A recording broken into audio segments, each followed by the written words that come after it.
Buenos días a todos. Iniciamos la clase de este día, el lunes 25 de abril del 2022, de la clase de Leyes Procesales de Familia. Antes de todo iniciar lo de las clases, debo de decirles unos avisos, ¿verdad? El examen anterior, o sea, este examen último que hemos hecho, el tercero, que fue este día viernes pasado, he visto que varios no hicieron el examen, ¿verdad? Pero sin embargo hubo más, fueron varios, me refiero en el sentido que ustedes son 82, si no me equivoco, de alumnos inscritos, de los cuales 71 hicieron el examen. No sé a qué se debió, nadie me escribió, pero he visto que también algunos han retirado la materia, ¿verdad? Pues decirles que se comunique conmigo que van a hacer el examen diferido, pues para organizar y todo, porque también, o sea, tienen que hacer el trámite administrativo respectivo con la universidad, pero también tienen que avisarme a mi persona, pues que van a hacer el examen, ¿verdad? Para darle continuidad, ¿sí? ¿Había alguien que quería comentar? Bueno, el examen, si se fijaron, no venía tan difícil. Bueno, como siempre, no han venido tan difícil el examen, ¿verdad? Son de los que hemos estado hablando en la clase y, ¿verdad? Yo procuré ponerles también lo de las diapositivas, ahí estaban en la plataforma, ¿verdad? Incluso la diapositiva que estamos utilizando ahora con los requisitos formales que, como no permite la plataforma de Teams, al menos a mi cuenta no me lo permite, ¿verdad? Subir ¿cómo es que se llama? Las presentaciones. Sin embargo, la que estoy usando es la que subí para que ustedes también vieran el examen, que prácticamente era lo último que estuvimos viendo. Es decir, los requisitos de fondo y forma que habíamos hablado las clases anteriores antes de salir de vacaciones. No sé si hay alguna pregunta con eso, si no inicio la clase y también decirles si hay preguntas también con lo último que vimos, que es eso lo que le comentaba, ¿verdad? Los requisitos formales y de fondo y formales de la demanda. Si hay alguna pregunta con respecto a eso, si no, pues le damos sigo con lo de la clase, ¿verdad? Sí, me pueden decir a alguien si me están escuchando. Si me están escuchando.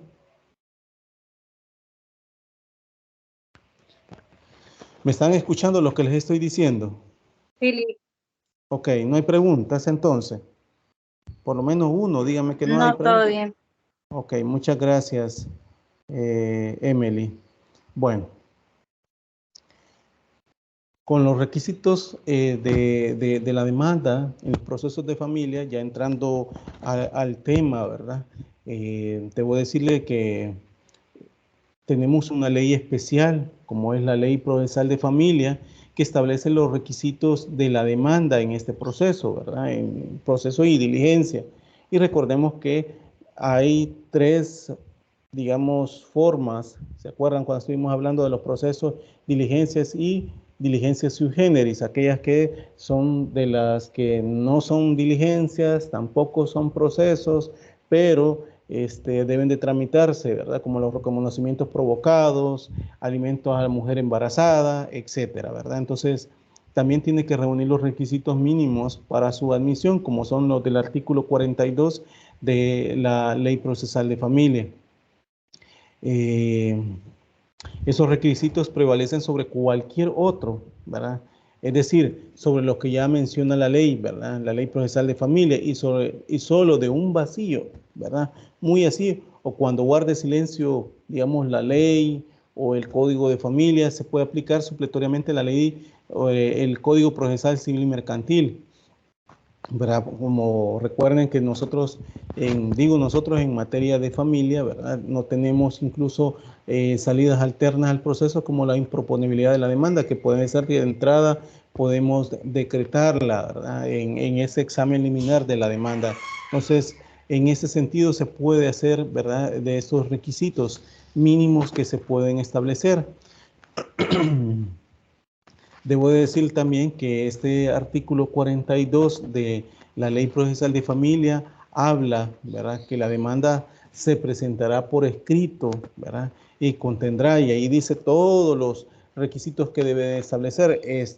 Esto lo digo porque, ¿verdad?, aquí este mismo artículo habla de los requisitos de fondo y forma que se deben de establecer, como cuáles, ¿verdad? Ya habíamos hablado de esos requisitos que establecen, pero por ejemplo, si ustedes van a lo que establece el artículo 42 de la Ley Procesal de Familia, ven en el literal A, que habla de la designación del juez a quien se dirige. Bueno, esto desde luego no hay un escrito sin destinatario, ¿verdad? Y además la designación del juez determina la competencia. Recordemos también el domicilio, ¿verdad? A quién se va a dirigir, ¿verdad? Si es contencioso, etcétera, que ya lo habíamos visto antes, ¿verdad? Si una demanda se dirige, por ejemplo, señor juez primero de familia, al juez a quien se le presentó sabe que a él se le dirige, ¿verdad? Por lo tanto, se va a saber si es competente.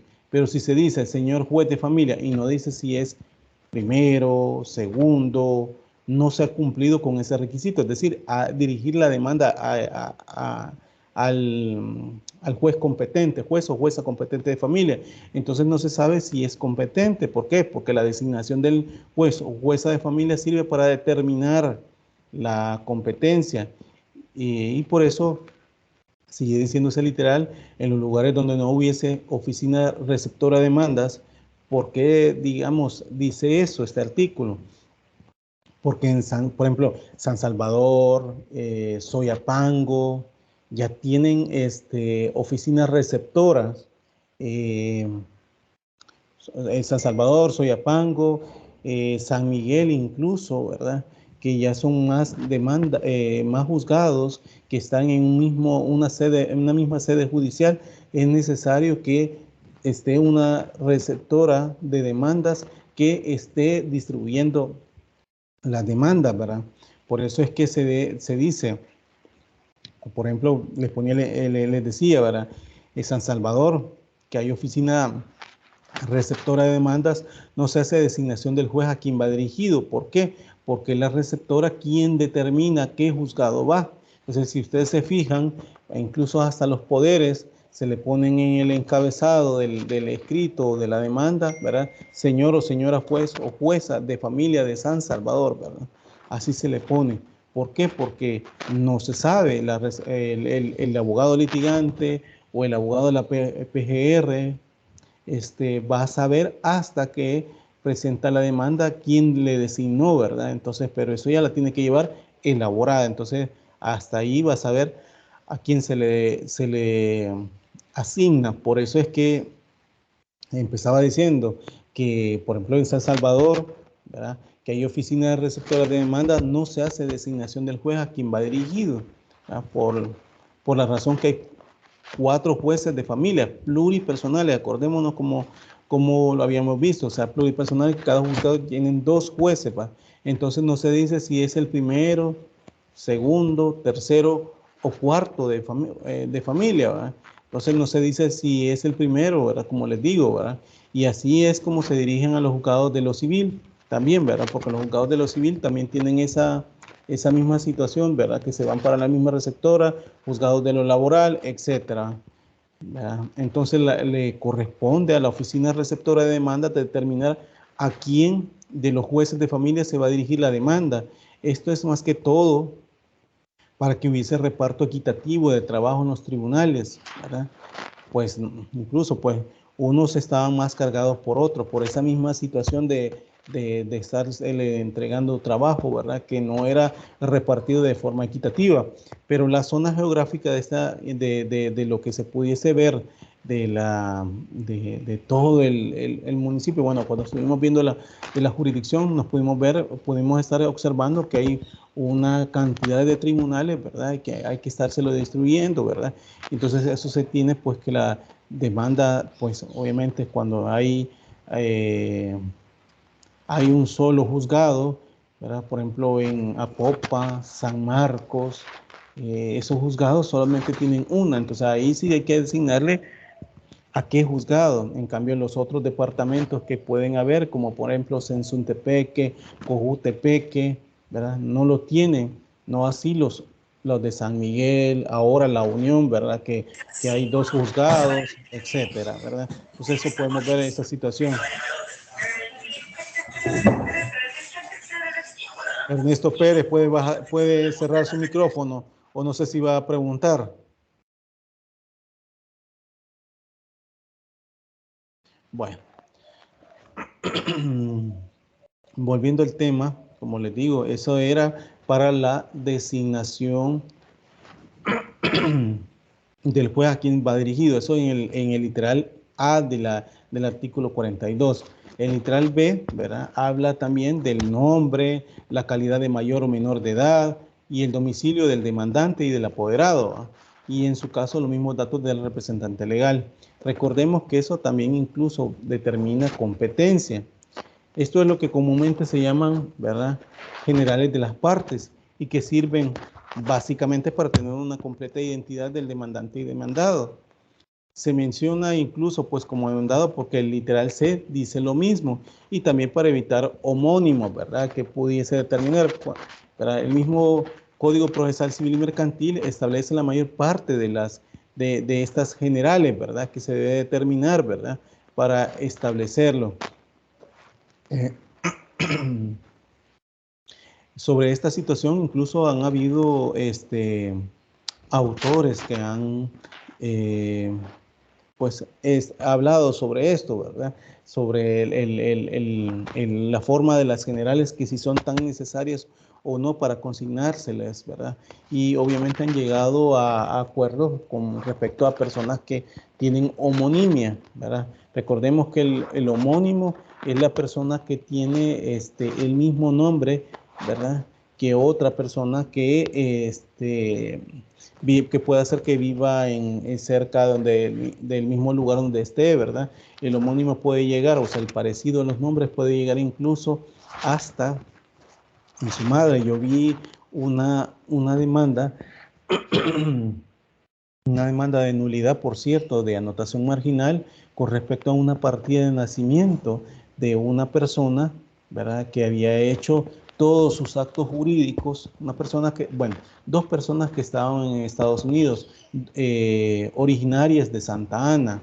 Esas personas originarias de Santa Ana tenían, ¿verdad?, se habían ido cada uno y no habían obtenido su documento único de identidad.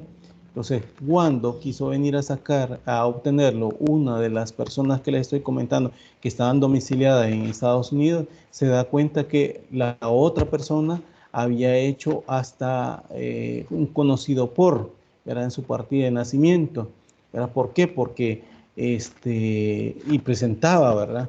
Y la persona, quien lo había hecho, aducía que era su partida de nacimiento, que el registro del estado familiar de la alcaldía de Santa Ana le había dicho que ese era su partida de nacimiento, ¿verdad? Al final se pudo corroborar que uno de ellas eran señoras, ¿verdad? Era que en tiempos de la guerra, como se quemaron los registros del estado familiar en su mayoría, el documento que ella tenía no se había vuelto a inscribir por reposición. Entonces eso hizo que, ¿verdad?, ella se le haya dado la partida de nacimiento de la otra persona y que ella pensaba que esa era la misma, pero tenían un parecido hasta con su madre, ¿verdad?, porque solo tenían filiación materna. Entonces, ahí pueden ver en esa situación. Lo mismo puede pasar con personas con sus generales para determinarlo, quiénes son sus padres, su profesión o oficio, su documento único de identidad, etcétera. A veces el padre tiene el mismo nombre, que el hijo, ¿verdad? Pasan esas situaciones y son incluso situaciones que pueden pasar hasta con los abogados, porque que pueden haber el mismo nombre con los abogados, ¿verdad? Yo también conocí personas en esa misma situación, ¿verdad? Que se confundían los abogados que litigaban en materia de familia, porque padre e hijo andaban ahí ¿verdad? Y solo tenían un apellido, incluso, ¿verdad? Su nombre era igualito. Entonces, ahí tiende a confundirse, pero lejos de esa situación hay que determinar, ¿verdad? A quién se va a responsabilizar, al padre, al hijo, ¿verdad? Por ejemplo, en el pago de costas procesales, porque a veces, ¿verdad? El abogado o abogado es condenado al pago de estas, ¿verdad? Como en el caso de casación que pueden haber, ¿verdad? Si en familia, si logramos ver al final de este curso, ¿verdad?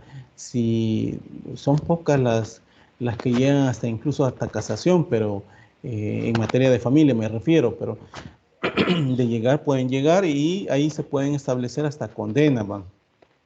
La parte última de ese literal B dispone, y en su caso, los mismos datos del representante legal, dice, y es cuando el demandante puede actuar, ¿verdad? Por medio del representante legal, que puede ser el procurador, puede ser la madre, ¿verdad?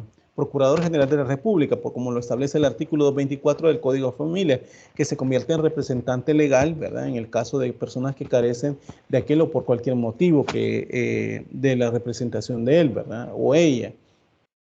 Pero también vemos que los padres, cuando se están pidiendo alimentos, ¿verdad?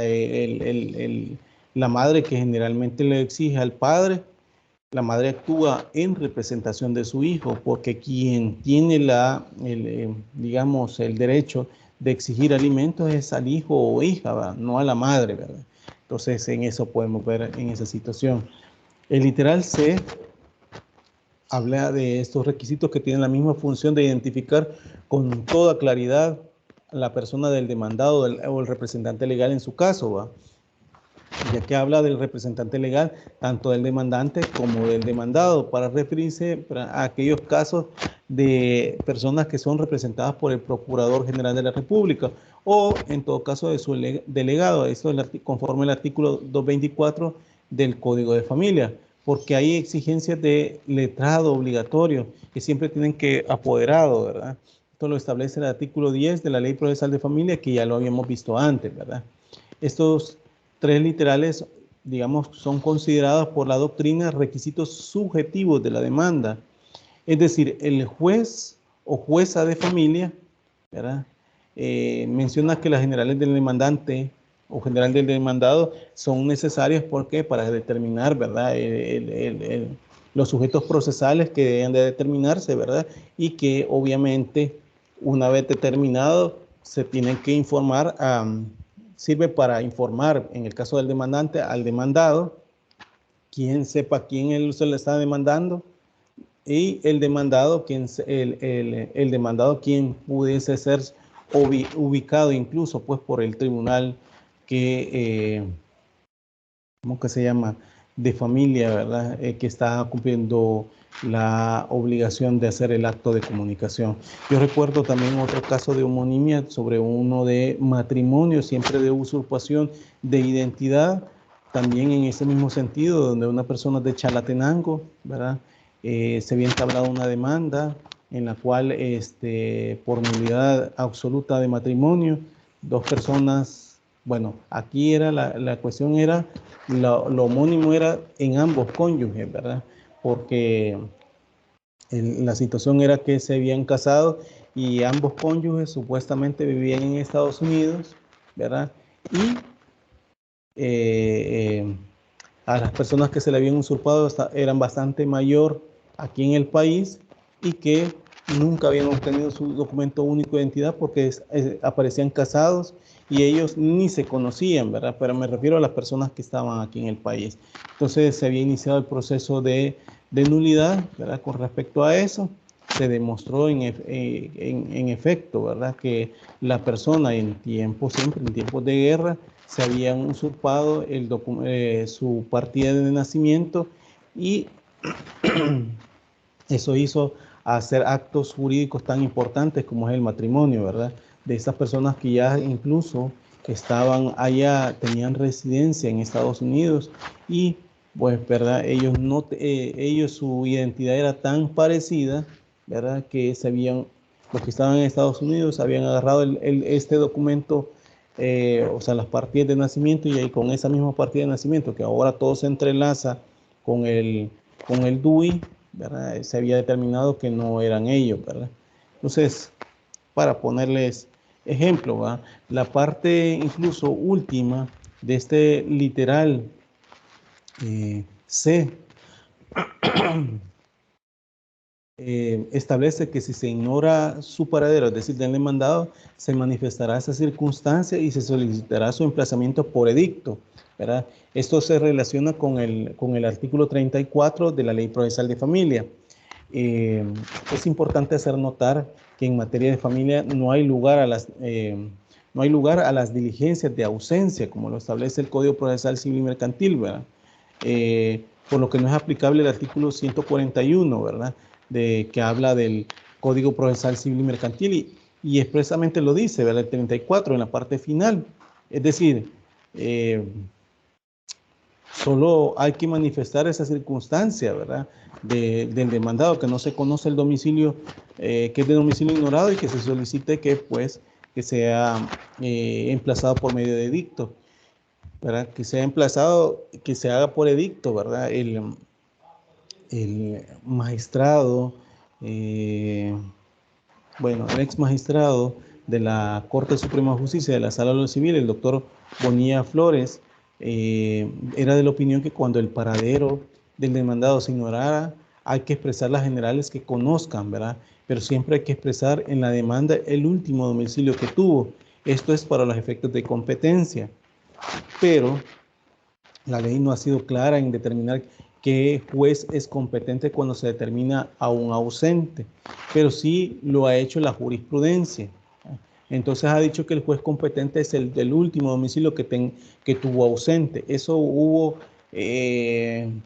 jurisprudencia, pero también posteriormente fue cambiada, que de ahí dijeron que no era el último, sino que las personas que eran de domicilio ignorado, cualquier juzgado pudiese conocer a nivel de todo el país. ¿Por qué? Porque pudiese parecer en otro la persona pudiese pasar la persona demandada y poner la excepción dilatoria de incompetencia en razón del territorio, para que eso se pone con la contestación de la demanda y se resuelve en la audiencia preliminar, y pues ahí podía decirse, ¿verdad?, que era incompetente el juez que estaba tramitando el proceso. Por esa razón hay que decirlo en la demanda, en casos que el paradero del demandado sea ignorado o esté fuera de la República y no sepa dónde se encuentra, ¿verdad? Tiene que ser, ¿verdad?, por medio de edicto, y puede ser ante cualquier juzgado de familia quien lo conozca, ¿verdad? El literal de la Ley Procesal de Familia, del artículo 42 de la Ley Procesal de Familia, establece la narración precisa de los hechos que sirvan de fundamento a las pretensiones.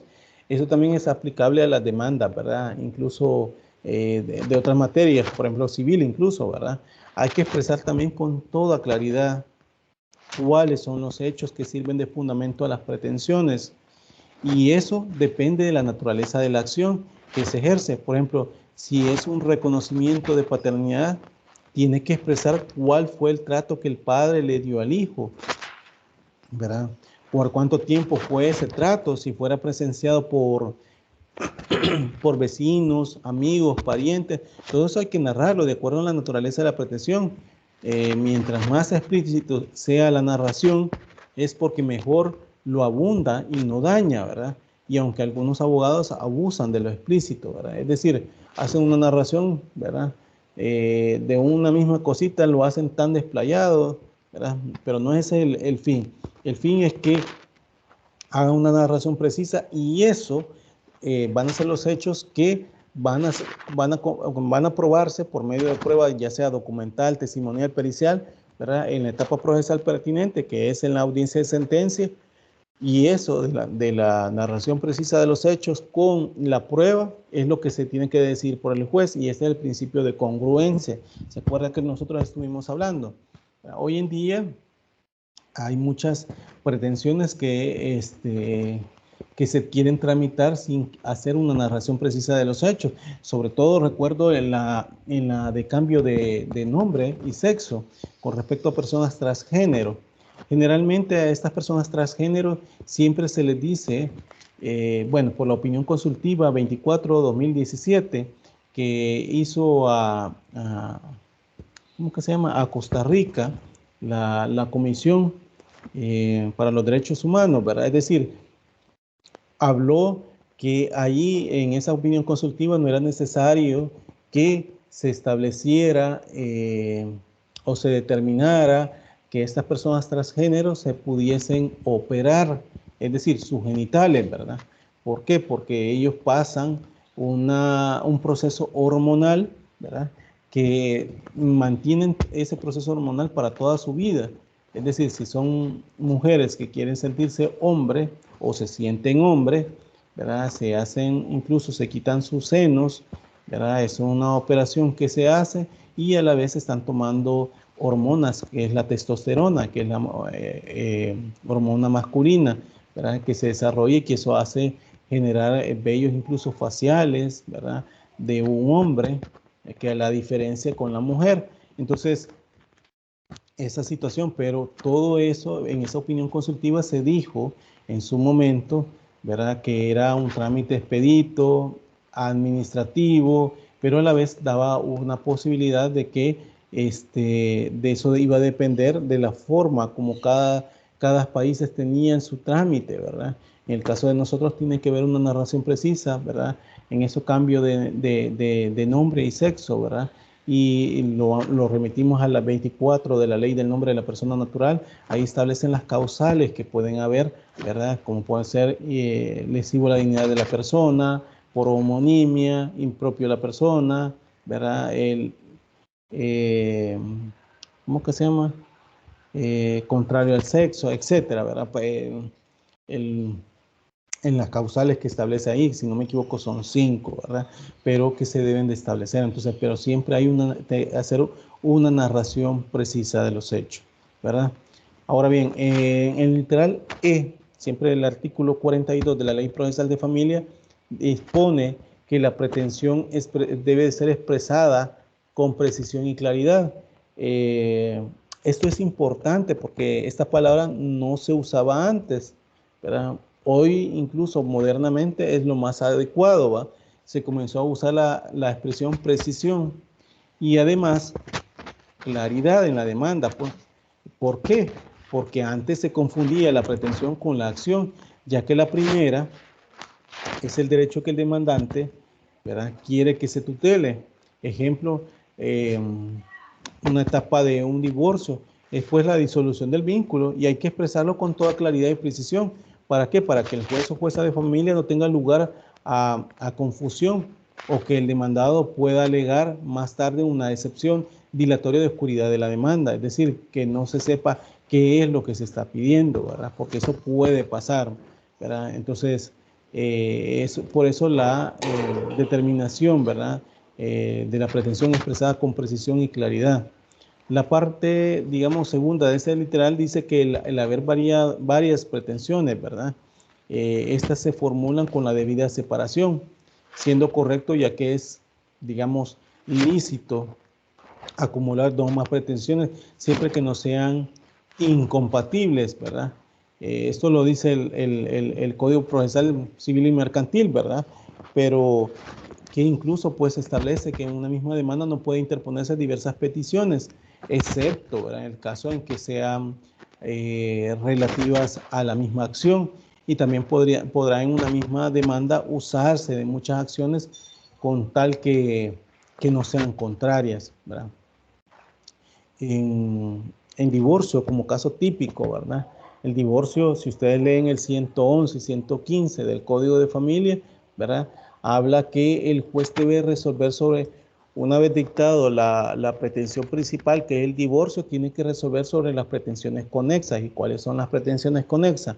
la de cuidado personal, régimen de visita, relación y trato, cuota alimenticia.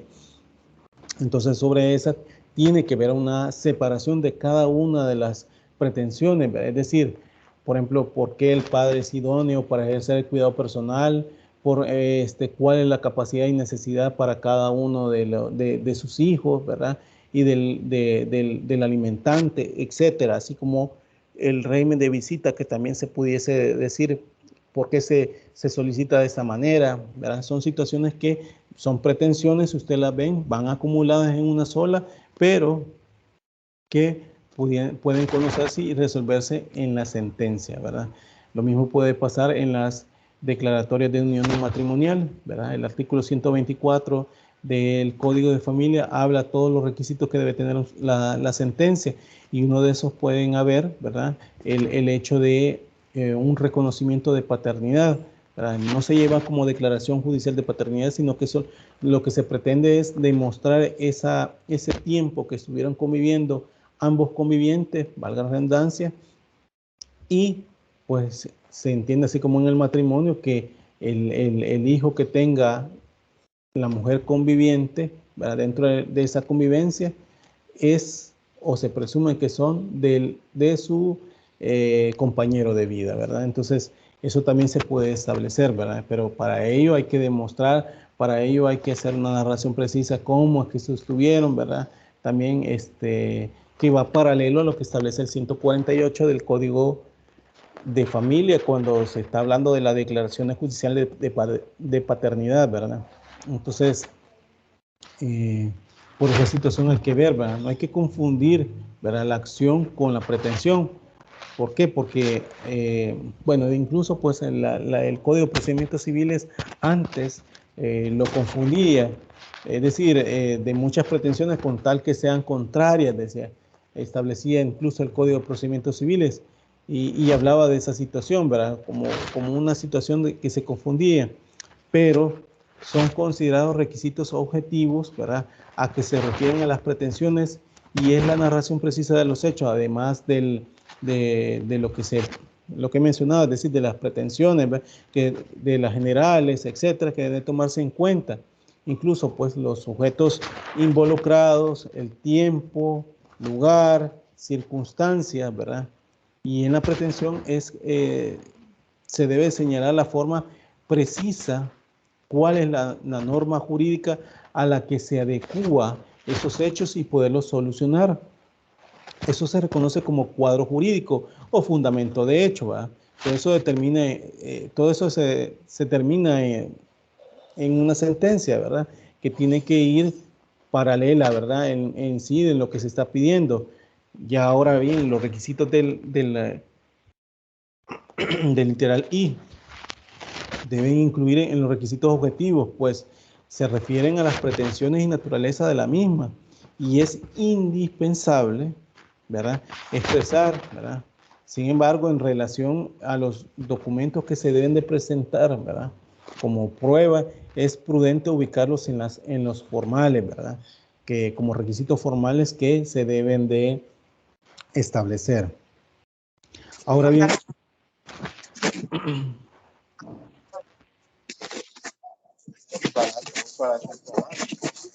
Flores, alumno Dolores Flores, por favor apague el micrófono, o no sé si va a hacer alguna pregunta. Alumno Flores Joya, apague el micrófono, o no sé si va a hacer preguntas.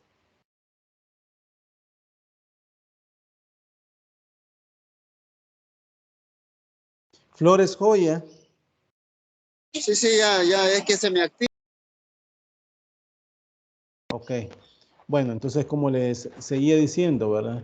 Ahora bien, en el caso del literal F, ¿verdad?, donde habla del ofrecimiento y determinación de los medios de prueba que el demandante pretende hacer valer, este requisito también lo establece, ¿verdad?, el Código Procesal Civil y Mercantil, ¿verdad?, cuando expresa, ¿verdad?, que el ofrecimiento de medios de prueba deben detenerse, pero si se trata de prueba testimonial, hay que mencionar los nombres, ¿verdad?, dirección, generales del testigo. Cuando hablamos de generales, obviamente si es mayor o menor de edad, si el domicilio, su profesión, etcétera, ¿va? y cosa que ha sido muy incluso pues criticada, ¿verdad? Porque trae muchos problemas en la práctica. Y también hay que aclarar que si el medio probatorio que se ofrece es una prueba documental, se debe cumplir con algunas reglas, como por ejemplo lo que dispone el artículo 44 de la Ley Procesal de Familia. A la demanda, así dice, a la demanda se acompañará la prueba documental que se pretende hacer valer. Si no se dispusiera de ella, se mencionará su contenido, el lugar en que se encontrará y se pedirá su incorporación al proceso. Eso lo dice el inciso segundo de este mismo artículo 44, que están sujetos a los requisitos de los testigos, ¿verdad? El inciso incluso tercero de ese mismo artículo dice: si se tratara de otros medios de prueba, deberá solicitarse su práctica concretando su objeto y finalidad, recordando que si se trata de testigos hay que mencionar nombres generales y dirección, ¿verdad? Pero esto, ahora con la entrada en vigencia del Código Procesal Civil y Mercantil, ¿verdad?, pide, aparte del objeto y finalidad de la prueba, también su singularidad, y eso lo establecen los artículos 300, bueno, si ustedes se van por el 218 del Código de la Ley Procesal de Familia, que remite de manera supletoria al Código Procesal Civil y Mercantil, nos vamos incluso al 310, ¿verdad?, de ese código, donde establece que se debe, 3 y 317, donde establece que se debe singularizar la prueba, es decir, para qué, ¿verdad?, cada una de las pruebas que presenta y qué pretende probar sobre ello. Entonces, ahí debemos de ver, pero en los testigos pueden decirme ustedes, ¿verdad? Bueno, y de hecho han habido críticas con respecto a esa situación, que si se ponen no las generales, pero el punto es que el tribunal, al momento de poder citar, necesita tener una individualización de una persona para citarlo, ¿verdad? Porque ustedes me pueden decir, pero en la fase sanadora, puede, si no puso las generales, puede determinar la parte que ofertó esa prueba. En efecto, lo puede hacer, porque allí en la fase sanadora se soluciona todos estos aspectos, omisiones que se hicieron, pero las reglas generales es que todo se designe, ¿verdad?, tanto en la demanda como en la contestación de la demanda, todo esto oferta de prueba, ¿verdad? Bueno, el literal G siempre del artículo 42 establece la designación del lugar que señala el apoderado para recibir notificaciones, así como el lugar donde se puede emplazar al demandado o citar a la parte, ¿verdad?, demandante cuando deba comparecer personalmente. Debo de expresar que hay dos direcciones: la del apoderado, que se persona representando al demandante, y del lugar cuando éste debe comparecer personalmente. Entonces, por ejemplo, como apoderado se debe decir: señalo, o sea, generalmente así dice, señalo para abrir notificación en la oficina tal, ¿verdad? Pero también es obligación expresar la dirección donde puede ser citado, ¿verdad?, la parte a quien representa. Entonces, ahí designa esa situación. En la práctica, los tribunales de familia, pues por el hecho de que se quiere hacer el trámite de los procesos y diligencias, siempre se cita al final, ¿verdad?, ya sea para la audiencia preliminar, la audiencia de sentencia, por medio de los abogados a su representado. ¿Por qué? Porque ellos siempre están mediando, ¿verdad? Ellos siempre están hablando con los mismos, y entonces obviamente, ¿verdad?, el tribunal no tampoco tendría que estar haciendo una cita, y tampoco se va a suspender una audiencia solamente porque el tribunal no pudo ubicar a la persona, si es que el abogado o abogada, indistintamente a quien represente, demandante o demandado, tiene la obligación de informarle, ¿verdad?, porque a él sí se le notifica y cita por los medios electrónicos, que generalmente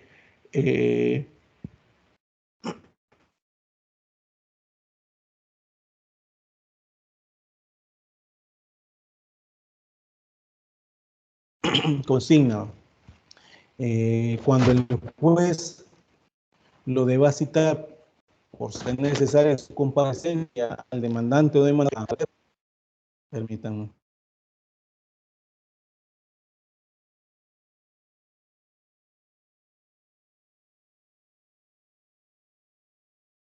Hola, hola, ¿me escuchan? Sí se le escucha, Lick. Es que me estaba diciendo que me estaba sacando, pero bien. Bueno, muchas gracias. Hacer una pausa, licenciado, ¿Sí? ya que está ahí haciendo una pausa, si me permite. Solo quiero sugerirle de que en el trabajo que presentamos con Grupo de Carlos, ahí se han equivocado con el nombre y mis apellidos solo lleva un nombre. Pero sí, en el trabajo que yo di el aporte, ahí dice Dolores Rolando Flores Hoy. Esto es para cuestiones de calificación, no vaya a haber algún error, por favor. Creo que ya se lo contesté por correo también esa situación, ¿verdad? Pero claro, yo reviso los nombres eso y los grupos, ¿verdad? Ténganlo por seguro que eso no me equivoco para nada. Consigno las notas de todo eso y reviso también quiénes han aportado, ¿verdad? En los trabajos, quiénes lo hicieron, ¿verdad? Eso, despreocúpense sobre esa situación, ¿verdad? Las notas las van a tener si han trabajado. Yo le Bueno. agradezco porque en la portada no lleva nombre. Pero entiendo que ahí pusieron todo, o sea, yo al menos eso estuve viendo, ¿verdad? Está bien. Uh-huh. Sí, sí, solo lo aclaro por las cuestiones de calificación. Solamente, pase buen día. Estoy en Bueno, sintonía con la clase. ok. Bueno, entonces, volviendo al tema, ¿verdad? Como les decía, ¿verdad? Cuando el juez lo deba citar por ser necesaria su comparecencia al demandante o demandado, por ejemplo, para asistir a la audiencia preliminar, excepto cuando estuviese fuera de la República, porque hay una cosa, ¿verdad?, que le imposibilita, ¿verdad? Y en el literal G, ¿verdad?, se menciona, ¿verdad?, que se sabe que en materia incluso, pues, civil, ¿verdad?, el lugar por notificaciones expresamente lo establece, que debe ser en el lugar del juicio, es decir, en el lugar donde tenga el asiento el juzgado. Y así lo dice el 33 de la Ley Procesal de Familia. En la Ley Procesal de Familia no lo dices, ¿verdad? En el sentido de que el demandado, ¿verdad? Debe de ser, sino que lo dice para el caso del abogado, ¿verdad? Y ahí sí lo establece el 33, ¿verdad? Como les decía antes, ¿verdad? Que en la práctica el juzgado de familia los notifica y cita por medio de el abogado, ¿verdad? Entonces se asevera, ¿verdad? Por eso es que les digo que en la ley procesal de familia no lo dice, pero sin embargo en la práctica muchos jueces lo hacen en el lugar del juicio, en el lugar donde se establece por parte de los abogados, se determina.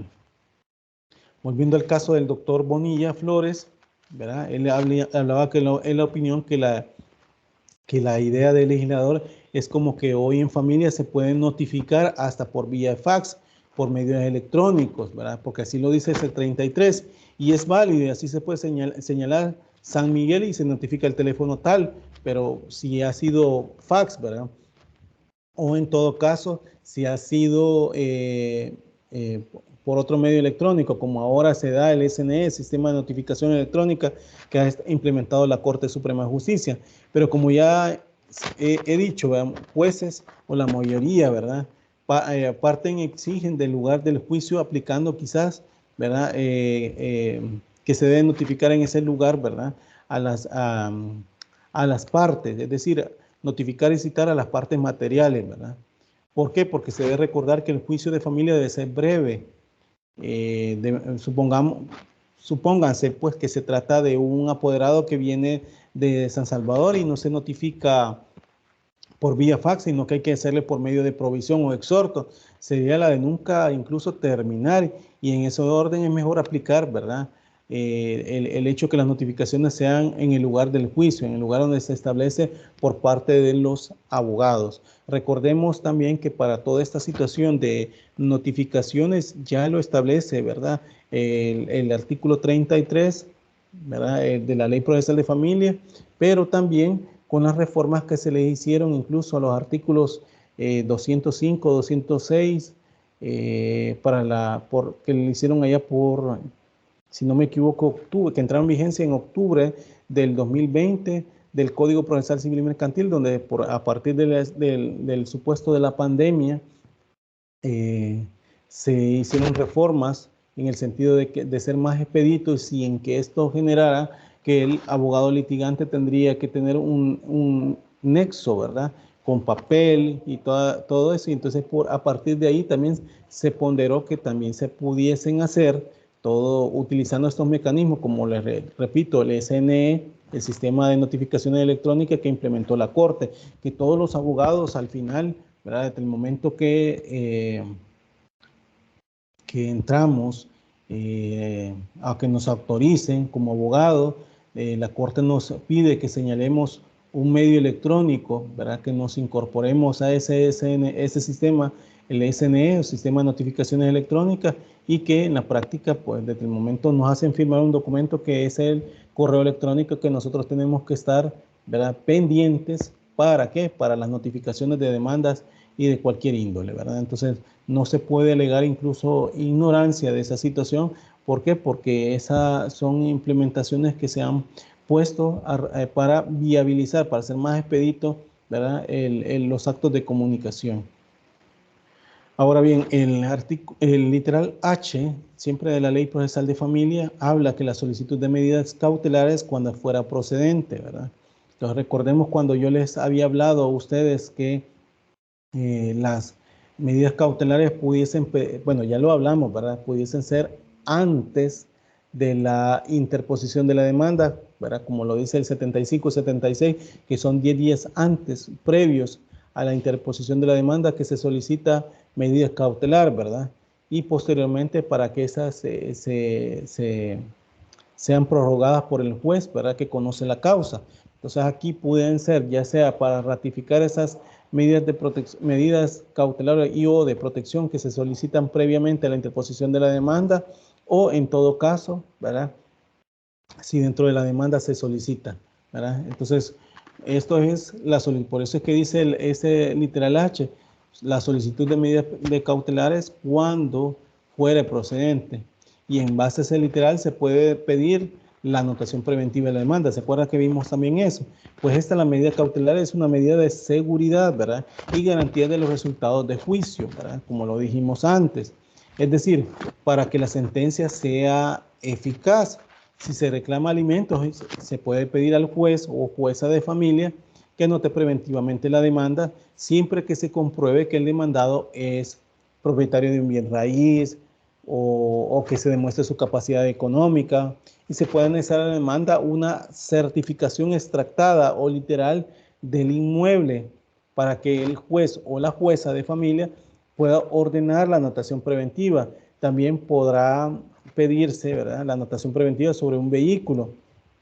Hoy, de acuerdo a la nueva ley de transporte terrestre, o con la ley, ¿verdad?, no nueva, pero de la ley terrestre, se puede hacer en esa situación.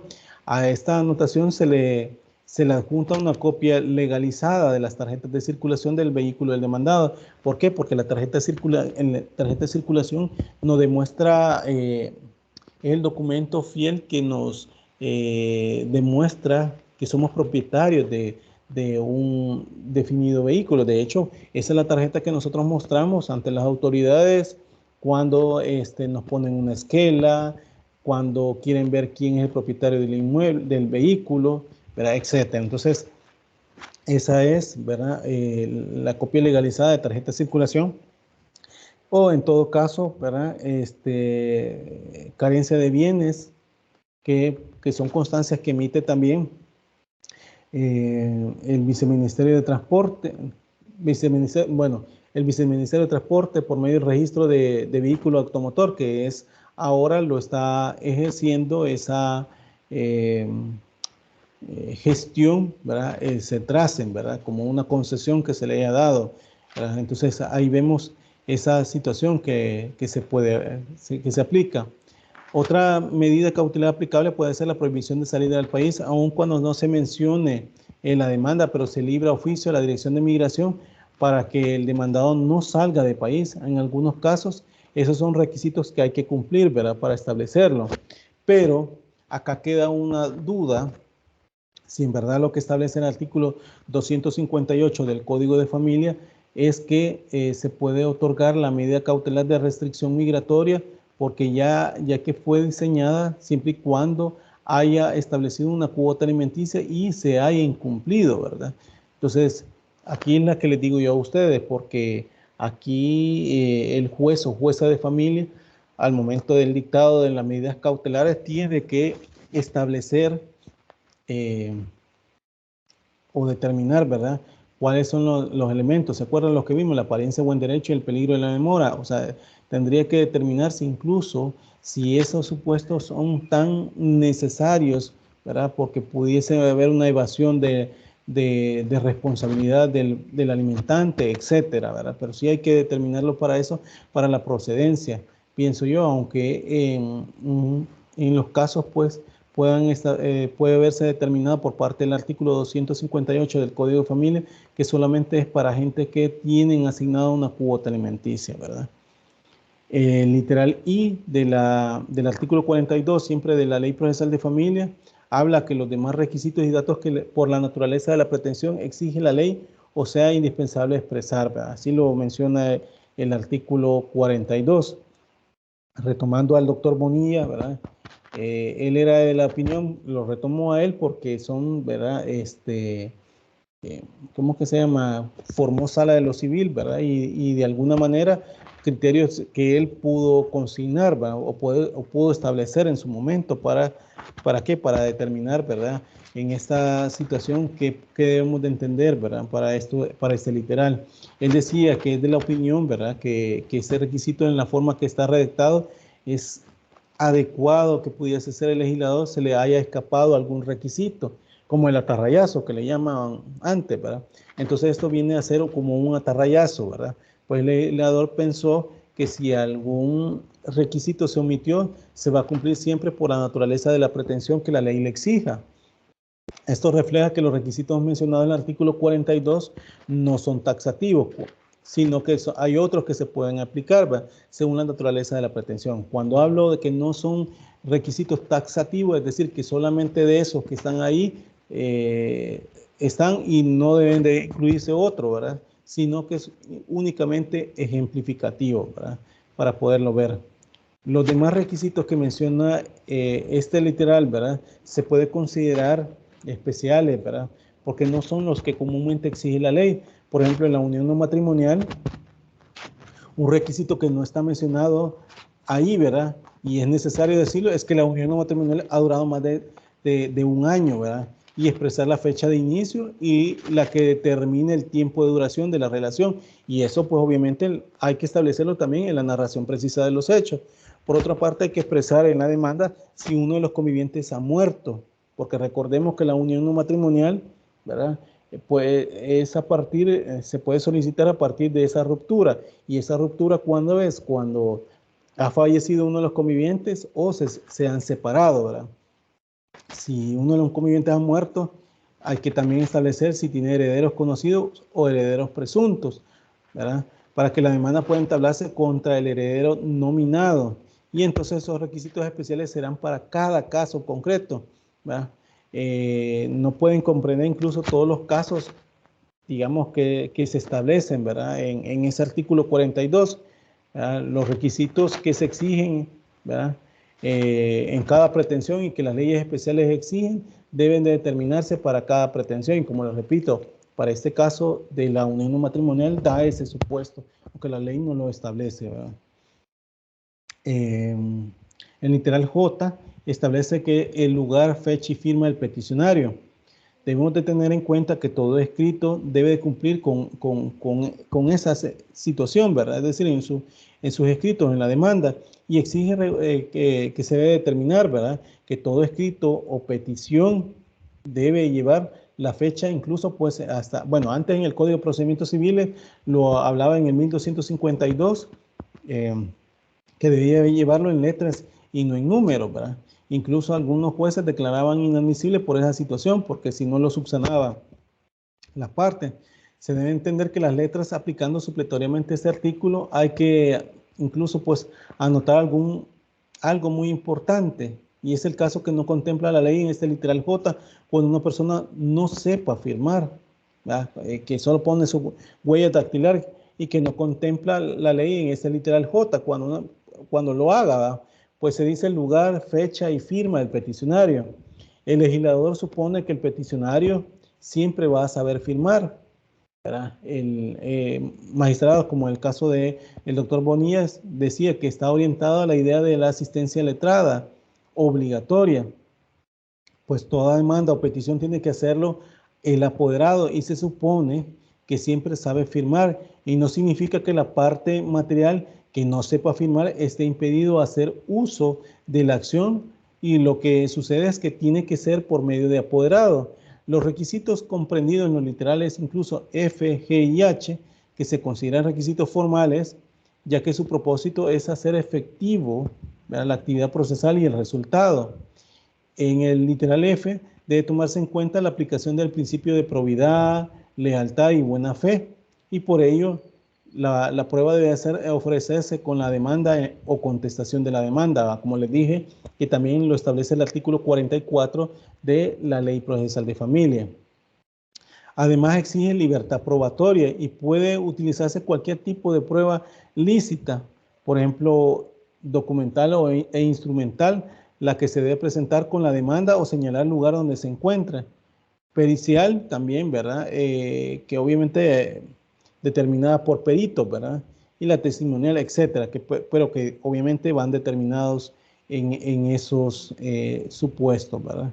Entonces, para que ustedes vayan viendo, veo muy poca concurrencia de los alumnos, de 82, 84, 82 alumnos, solo me entran 47 alumnos. Debo, como les repito, si ustedes no están viniendo, yo los estoy reportando de no venir, ¿verdad? Porque es el hecho de que ustedes no vengan, si bien es cierto,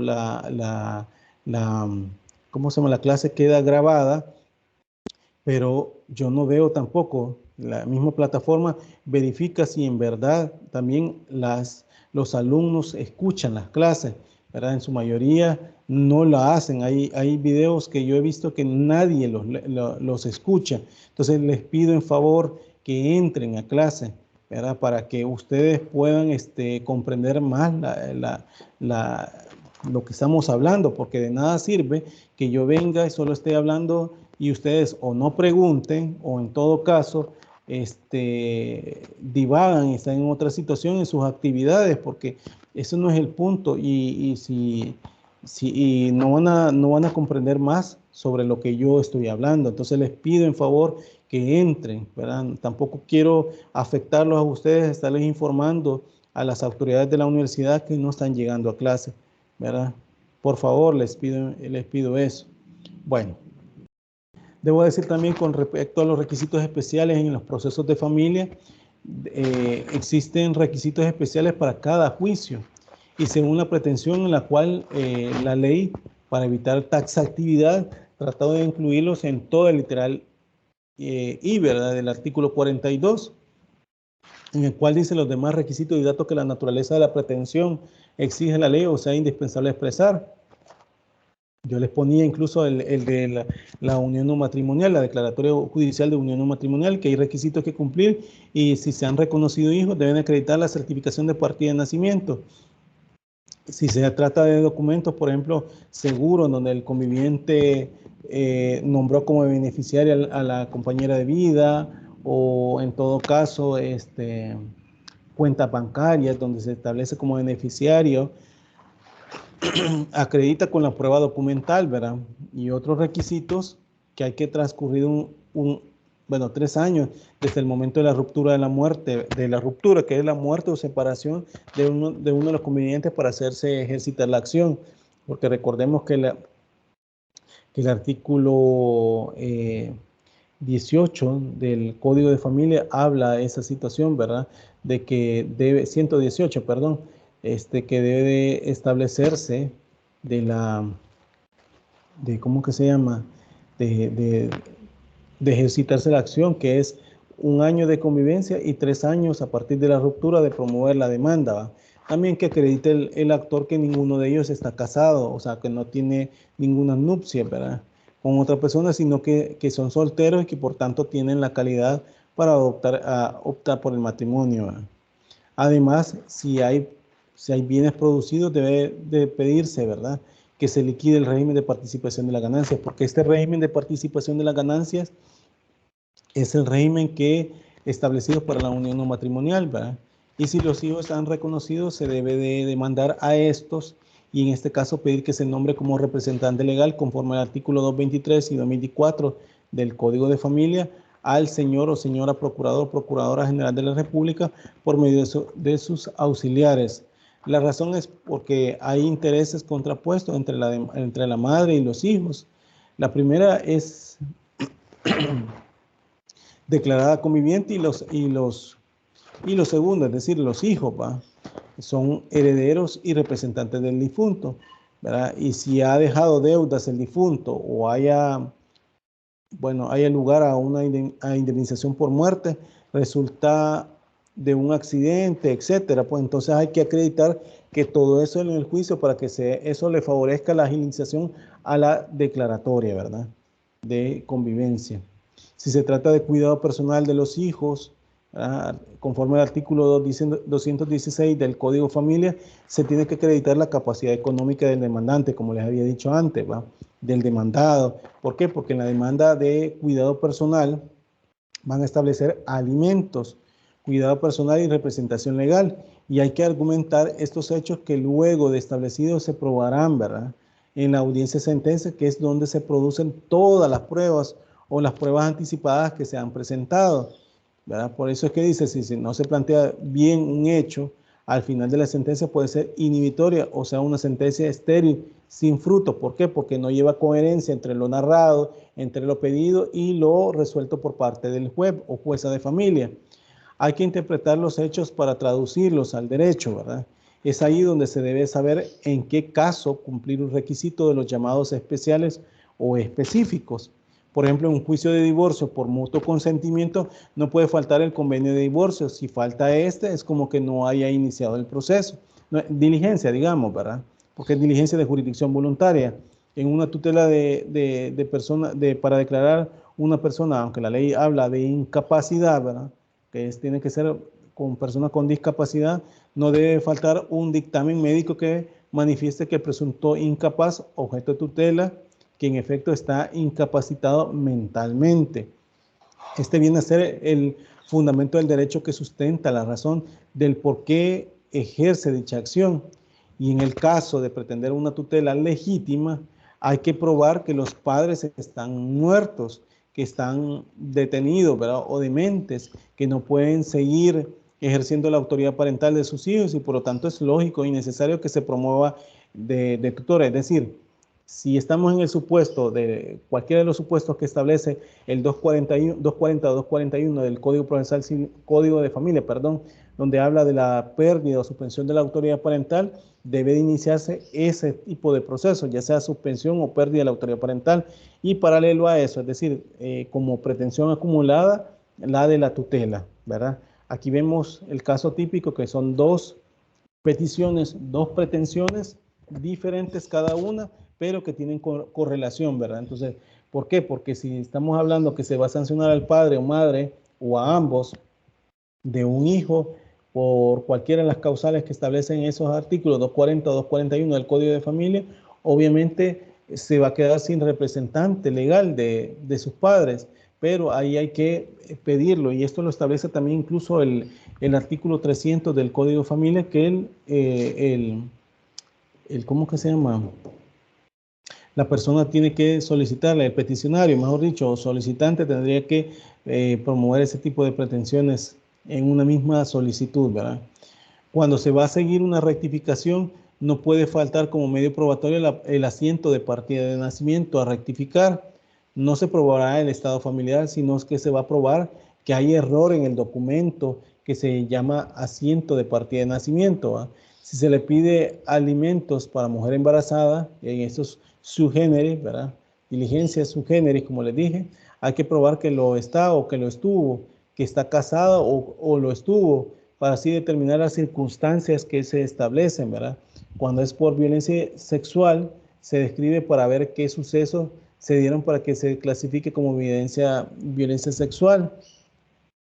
Si es psicológica o física, en caso de ser psicológica, siempre se podrá probar a través de peritos que determinen los daños, ¿verdad? En una misma demanda puede ir combinando varios requisitos de la misma naturaleza, ¿verdad? según el caso planteado. Por ello, incluso la pretensión va encaminada a eso.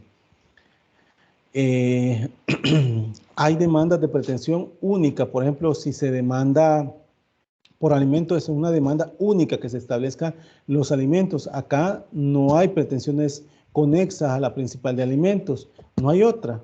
Pero sí la demanda por cuidado personal dispone el artículo incluso 216, inciso último del Código de Familia, que en este tipo de demanda el juez o jueza de familia también, ¿verdad?, sentenciará sobre alimentos, ¿verdad?, con el cuidado personal y régimen de visita, y que hay pretensiones diferentes.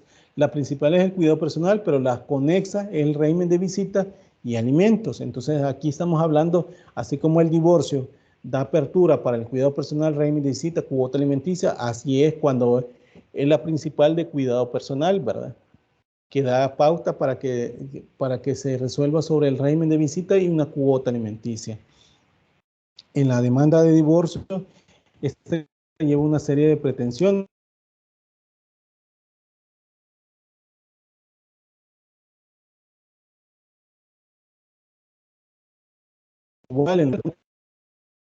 En derechos a él, es decir, para relacionarse padre e hijo, ¿verdad?, padre o madre e hijo, ¿verdad?, que se tiene la facultad e idoneidad para ello, para relacionarse, ¿verdad?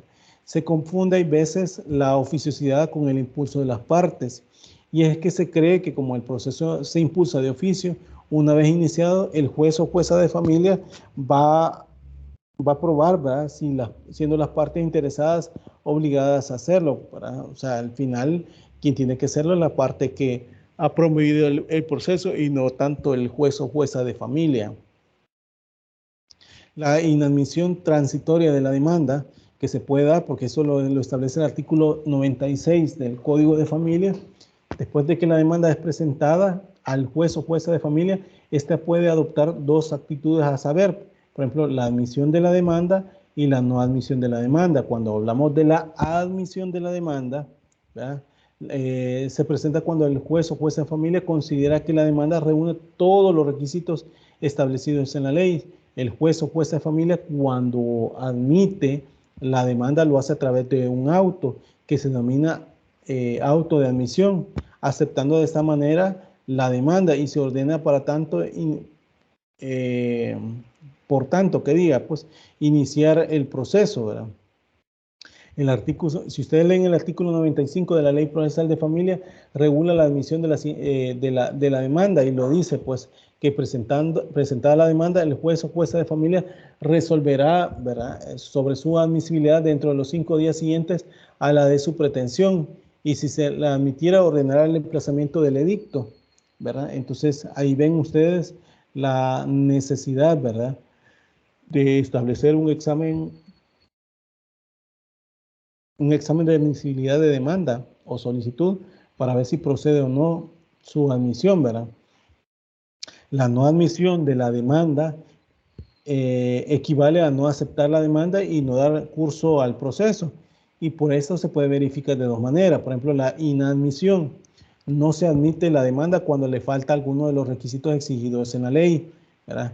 Esta figura es de carácter temporal, es decir, es transitoria, ya que el juez puntualizará incluso pues los requisitos omitidos y ordenará al demandante que se le subsane dentro de los 3 días siguientes a la notificación de la resolución, y eso lo establece el artículo 96 de la Ley Procesal de Familia.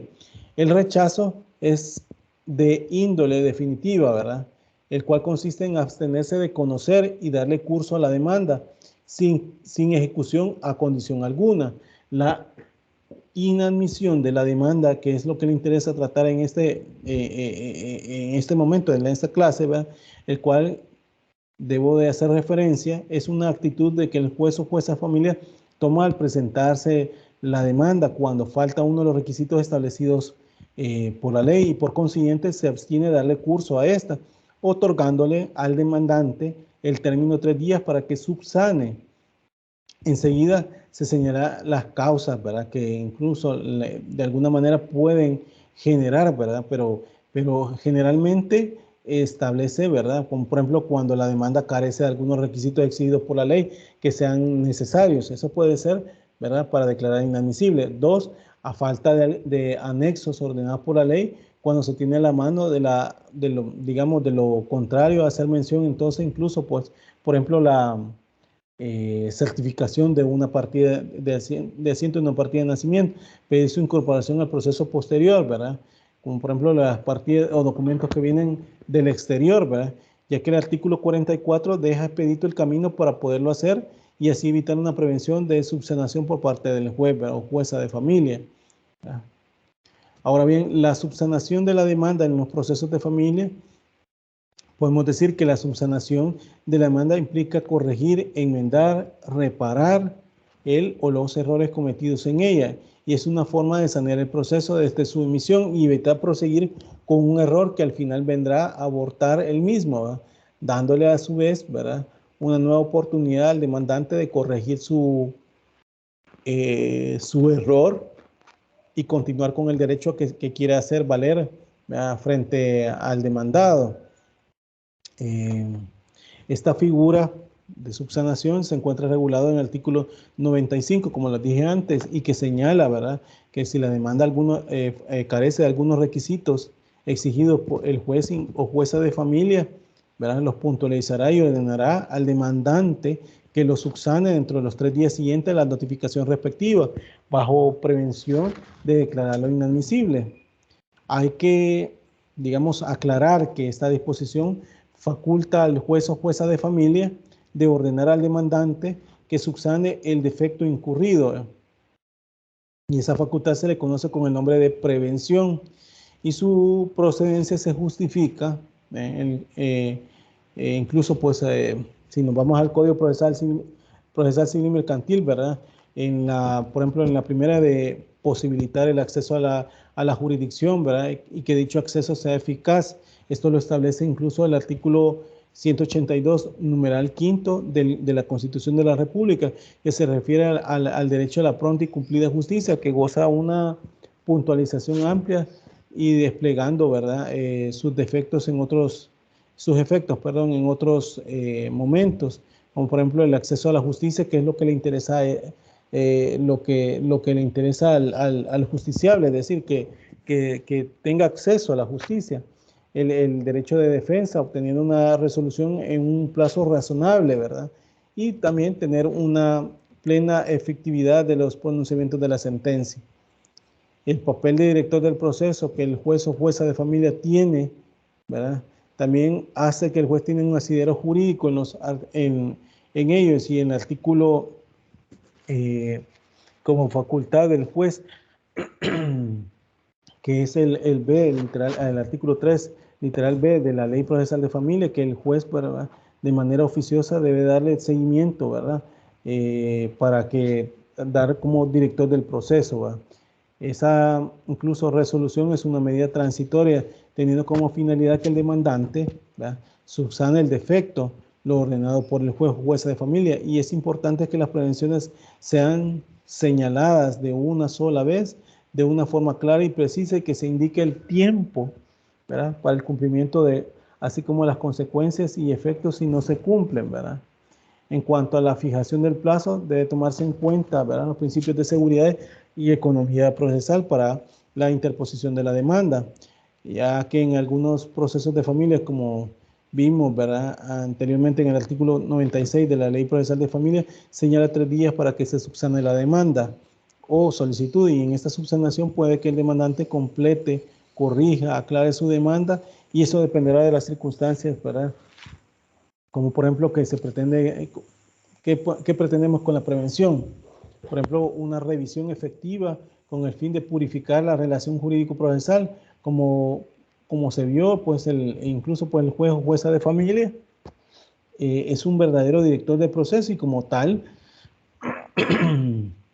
tiene la obligación de asegurarse que el asunto sometido, ¿verdad?, a su conocimiento no adolezca de la omisión de algún elemento clave, y que ello resulte la imposibilidad de decidir la cuestión planteada, ¿verdad?, para establecerlo. También podemos decir la posible imparcialidad por parte del juez al efectuar este tipo de actuación. El juzgador no debe de actuar con parcialidad ni de rebasar los límites de su función, y al hacer una prevención tiene que estar fundada en la ley para no perjudicar los derechos de ninguna de las partes, asegurando a su vez la consecuencia de los fines del proceso, ¿verdad? La necesidad del fundamento, debo decir lo que es necesario fundamentar en la prevención, cuáles son las omisiones y defectos de la demanda que la demanda presenta, y eso lo establece el artículo 96 de la Ley Procesal de Familia, ¿verdad? Podemos también decir que el caso para evitar, ¿verdad?, prevenciones sucesivas, igualmente hay para una pronta y cumplida justicia es preciso que el juez o jueza, como conocedor del derecho, por las omisiones de las cuales no está facultado para suplir, por ejemplo, las que tiene que prevenir al peticionario para que las corrija, haciéndole saber a su resolución con el fin de evitar que el demandante vacile en qué sentido se previene y que tenga certeza de la corrección. El señalamiento del plazo para su subsanación, ¿verdad? Y las consecuencias del cumplimiento de la prevención en el plazo señalado, ¿verdad? Eso para determinarlo. Se colige incluso, pues, para admitir una demanda que se debe primero examinar la misma y para ello es, digamos, es de considerar cada uno de los literales del 42 de la Ley Procesal de Familia, que son los requisitos indispensables que debe de contener la demanda. Y esto pues para su aceptación, pero hay que aclarar que el juez debe ser flexible y tener un criterio amplio al momento de hacer un examen, examen de admisibilidad me refiero, de la demanda o de la solicitud, ya que hay requisitos que deben ser omitidos por el actor, perfectamente pueden ser suplidos por el juez, ¿verdad? Como el caso del 42 de la Ley Procesal de Familia, que en su inciso final señala que de la demanda y de los documentos que se presenten debe entregar tantas copias como demandado hay una copia, ¿verdad?, adicional por el archivo del juzgado, y se considera incluso errada la actuación de algunos jueces cuando previene al demandante para que se presenten copias porque estas no se presentaron completas y la parte actora no le presenta en el término señalado, ¿verdad?, por lo que el juez debe declarar inadmisible de la demanda o solicitud, pero pues se considera, pues para ser declarada inadmisible debe omitirse un requisito necesario, por ejemplo, la falta de la firma del peticionario, y esa es exigida en el literal segundo del artículo 42. Precisamente esa es la filosofía que tiene el Código incluso de Trabajo, ¿verdad?, porque ese requisito, la falta de copia, lo puede suplir el juez, pues porque tiene una disposición en el, digamos, una fotocopiadora en el juzgado, pues, que lo puede suplir, ¿verdad? Además, en la ley de casación, ¿verdad?, es una ley más estricta, si bien es cierto, esta ley fue, pues, que hubo, mejor dicho, ¿verdad?, y que ya fue derogada. Si el recurrente no presentaba completas las copias, el juez ordenaba que se saquen en la sala con la sanción de pagar una multa, ¿verdad? Y también esa posición se ve apoyada en la Constitución, en el artículo 182, numeral quinto, de la Constitución, ¿verdad?, que contempla el derecho a la pronta y cumplida justicia.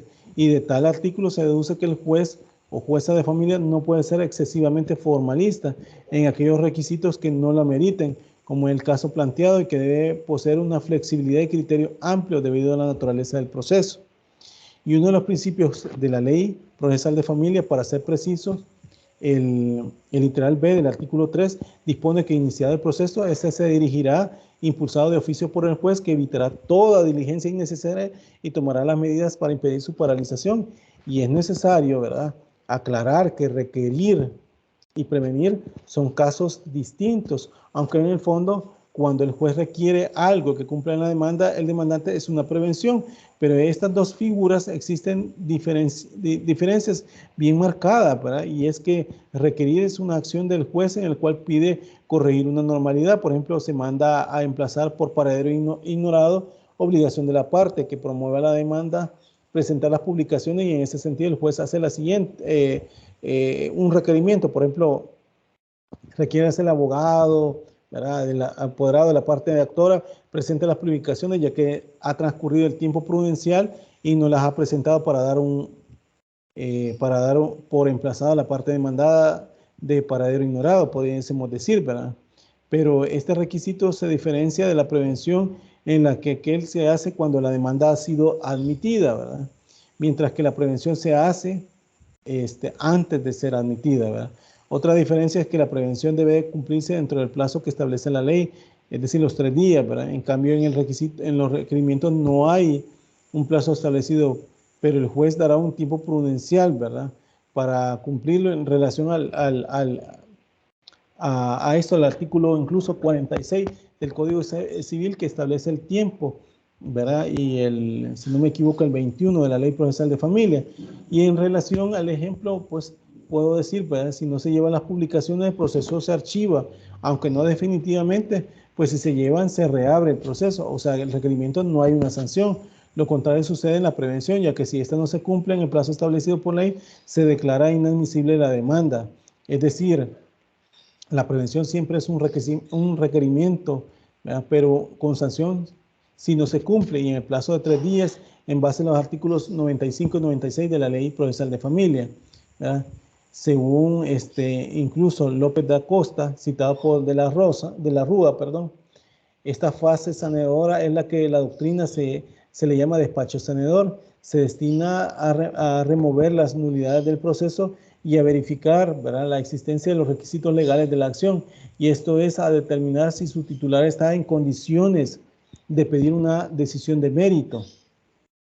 De esta manera se ubica al juez o jueza de familia como director del proceso, es decir, como con poderes de impulso, con facultades en materia de familia, ¿verdad? En materia de prueba, perdón, donde exista equilibrio entre el poder del juzgador y de las partes, lograr un resultado más justo que se fundamenta en la verdad, ¿verdad? También es necesario referirse al rechazo ilímite de la demanda o solicitud que define, ¿verdad? Y es la facultad que incluso pues que ordena el procedimiento que ha conferido el juez, no de un deber, porque son muchos los matices que deben presentarse y no siempre corresponde el rechazo, ¿verdad?, sin sustanciación. En este sentido se considera, ¿verdad?, especial el rechazo de la demanda, como puede ser la inadmisibilidad de la demanda, regulada en el artículo 96 de la Ley Procesal de Familia, la improcedencia incluso, que establece el artículo 45 siempre de la Ley Procesal de Familia, que llevan similares a la improponibilidad de la demanda, que ahora lo habla el 270 del Código Procesal Civil y Mercantil. La inadmisibilidad se refiere a condiciones de procesabilidad, como presupuestos procesales de la demanda, como por ejemplo competencia, capacidad y debida representación del demandado. ¿Verdad? La debida demanda, es decir, que cumpla con los requisitos de forma y documentación que la ley exige y garantías, ¿verdad?, para establecerla. Otros presupuestos procesales, además de los anteriores, como por ejemplo presupuestos de la acción y procedimiento, ejemplo, la capacidad jurídica y capacidad procesal, investidura del juez, calidad del abogado, ¿verdad? Cuando hablo de capacidad jurídica y capacidad procesal, por ejemplo, medidas preventivas, ¿verdad?, citación o emplazamiento, no caducidad o prevención de la instancia, la ausencia de causa de nulidad según sea la clase de proceso que corresponde, ¿verdad?, y cumplimiento de los trámites procesales, ¿verdad? Son incluso reglas generales de vicio de nulidad del proceso y por ende subsanables, que ratificación del interesado por no alegarlos oportunamente, cumplir al exigido, ¿verdad?, por el juez o por una de las partes, ¿verdad? Entonces vemos que hay presupuestos materiales sustanciales de la sentencia de fondo que se refieren a pretensiones no al procedimiento, como la legitimación de la causa, el interés sustancial de obrar, la corrección de la acumulación de las pretensiones, la defectuación de petición, la falta de cosa juzgada. Aquí podemos hablar mucho, ¿verdad? El desistimiento, operación del proceso, caducidad de la acción declarada en la sentencia, la falta de presupuestos hacia la sentencia inhibitoria, que es aquella que no entra a conocer el fondo. Y según la jurisprudencia nacional, algunos de ellos son de la ineptitud. Esto se estuvo hablando allá cuando el Código de Procedimientos Civiles hablaba de ineptitud, que hablaba de falta de legitimación, falta de interés de obrar y vía no adecuada, la cual debe entenderse en familia por doctrina moderna como causa de sentencia inhibitoria. La improcedencia en familia también se relaciona con la inhibitoria, pues las cosas que se plantean en el artículo 45 de la Ley Procesal de Familia, que incluso pues habla en cosa juzgada, caducidad de acción, no así como el litigio pendiente que se considera por la doctrina que no produce sentencias inhibitorias, sino suspensión de la sentencia. Y en cuanto a la improponibilidad, que es una especie de rechazo por falta de las condiciones de fundamentalidad, como por ejemplo el objeto ilícito, inmoral, contrario a las buenas costumbres, ¿verdad? Sin objeto, etcétera, que por aplicación supletoria a la materia de familia es necesario atender, ¿verdad?, a la luz de las teorías modernas y no confundir, ¿verdad?, su verdadera razón de ser. Eso debemos de tomarlo en cuenta, ¿verdad?, para establecerlo, ¿verdad?, que en ese sentido es necesario tratar de diferenciar el despacho saneador con rechazo y límites, ya que no siempre es manifiestamente claro, si bien las dos figuras jurídicas buscan la obtención de valor de la relación de la justicia, el rechazo de la demanda debe aplicarse excepcionalmente y estrictamente, mientras que el saneamiento, que es la anticipación y señalamiento de los defectos veniales, en lo que nos ocupa incluso en la demanda, pues para su sanación, y ha de ser de mucho criterio rector, ¿va?, que se debe salvar y encauzar todo lo rescatable para la finalidad del proceso que se satisfaga en la plenitud, ¿verdad? Entonces, eso debemos de tomarlo en cuenta, ¿verdad? Para la siguiente clase vamos a seguir hablando sobre la admisión, que ya veo que ya son las 8 de la mañana, pero necesito saber si hay preguntas con respecto a esto, ¿verdad? Porque no veo que me pregunten ustedes, yo voy hablando, pero yo para qué estoy avanzando en el tiempo, porque todo esto lo tengo que abordar, ¿verdad? Para esta nueva unidad, ¿verdad? Para que quede más conocimiento de su persona, ¿sí? No sé si hay preguntas hasta este momento. Si no, pues nos quedamos acá y continuamos el día viernes, ¿verdad? Bueno, no hay preguntas por lo visto, porque solo me dice el señor Flores Joya. Si no es así, pues nos vemos el día viernes. Cuídense entonces.